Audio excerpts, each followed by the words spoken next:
Il s'agit d'un moment crucial pour accélérer nos travaux visant à améliorer la cybersécurité nationale et à renforcer notre résilience nationale. Voilà ce qu'avait scandé Biden le 21 mars 2022 et apparemment il n'a pas été écouté. En effet, le département du Trésor public des États-Unis vient d'annoncer avoir subi une fuite de leurs documents en provenance selon eux de la Chine, faisant d'eux le premier data leak de l'année. Et bien on en parle tout de suite dans le premier récap de l'actualité cyber de cette année.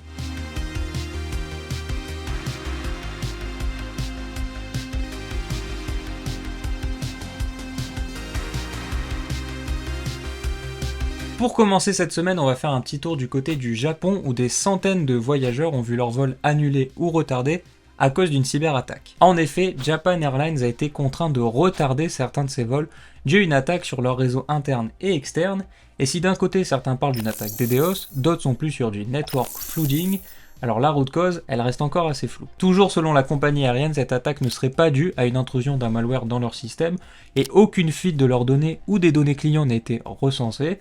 On est donc sur une attaque sur la disponibilité donnée, tout ce qu'il y a de plus classique. Ce n'est plus un secret aujourd'hui que le Japon est extrêmement en retard sur la cybersécurité.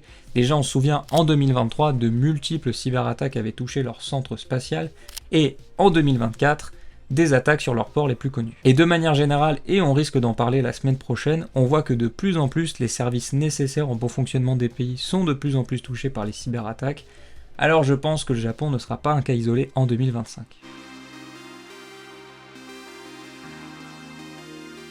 Vous faire croire que vous êtes en train de cliquer sur un bouton qui a l'air complètement inoffensif, alors qu'en réalité vous êtes en train de réaliser un virement vers un attaquant, c'est ce qu'on appelle du clickjacking et son évolution vient d'arriver. Le double clickjacking vient donc de faire son apparition et risque de faire très mal car le concept derrière reste le même, escroquer un utilisateur en le faisant croire qu'il fait une action alors qu'en réalité il en fait une autre, comme par exemple autoriser une connexion SSO. L'attaque se fait donc en 4 étapes. On a tout d'abord un utilisateur qui visite une page, ouvrant un nouvel onglet, avec Windows Opener par exemple, et ouvrant donc un faux exemple de reCAPTCHA demandant à l'utilisateur un double clic. Sur le second onglet, en arrière-plan, la première page est modifiée pour la page cible de l'attaquant, par exemple un compte Shopify, pendant que, pour l'utilisateur, un décompte a lieu. La fausse page de vérification demande ensuite à l'utilisateur de double-cliquer pour valider le reCAPTCHA, et la ruse se met en place. Le premier clic provoque la fermeture du nouvel onglet, et le second clic est alors transmis à la page initiale, faisant cliquer à son insu l'utilisateur sur le bouton. Aujourd'hui, presque tous les sites peuvent être victimes de cette cyberattaque, alors pensez bien à contacter des experts en cyber comme nous par exemple, et du côté des utilisateurs, faites bien attention où est-ce que vous cliquez. Cette lettre pourrait déjà être le communiqué le plus important de cette année, confirmant que le département du Trésor public des États-Unis a subi une cyberattaque dans laquelle des centaines de documents ont été consultés sans autorisation. Et cette fois-ci, les États-Unis ne mettent plus du tout d'eau dans leur vin, ils ont carrément annoncé que cette attaque est en provenance d'un groupe APT sponsorisé par le gouvernement chinois. Donc là, il n'y a même plus de conditionnel. Si vous suivez régulièrement les récaps de l'actualité cyber, il y en a un par semaine, alors abonnez-vous.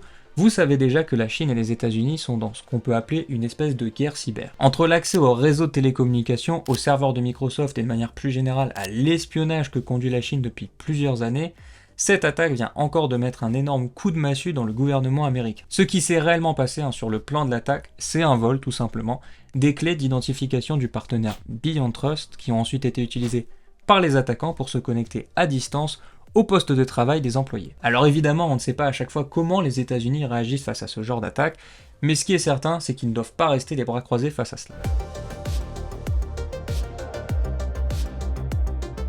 Et pour finir cette première semaine de l'année, je vous propose de parler de 2 actualités sur YouTube, dont une sur leur algo. Et en premier, j'aimerais juste faire un petit rappel à nos amis créateurs d'aller dans YouTube Studio pour désactiver l'option qui permet à YouTube d'utiliser notre contenu pour entraîner leur modèle d'IA. Alors je sais, c'est un sujet qui est très en débat en ce moment, mais n'oubliez pas que lorsque eux, ils vont sortir leur modèle d'IA, vous ne toucherez pas de droit d'auteur sur les images, les vidéos ou les textes qui vont être générés par leur modèle, et encore plus, il y a de grandes chances que vous allez devoir payer un abonnement pour pouvoir vous servir de leur IA. Et la deuxième actualité, c'est que de plus en plus de personnes regardent YouTube, mais non pas sur leur smartphone ou sur leur tablette, mais sur leur télé. La conséquence de tout ça, c'est que YouTube a un peu modifié son algo pour mettre plus en avant les vidéos qui seront en 4K, pour les utilisateurs de YouTube TV. Alors si vous voulez être recommandé, vous savez ce qu'il vous reste à faire, et nous en attendant on se retrouve très bientôt dans une autre de nos vidéos, dans l'une de nos formations ou sur nos réseaux sociaux.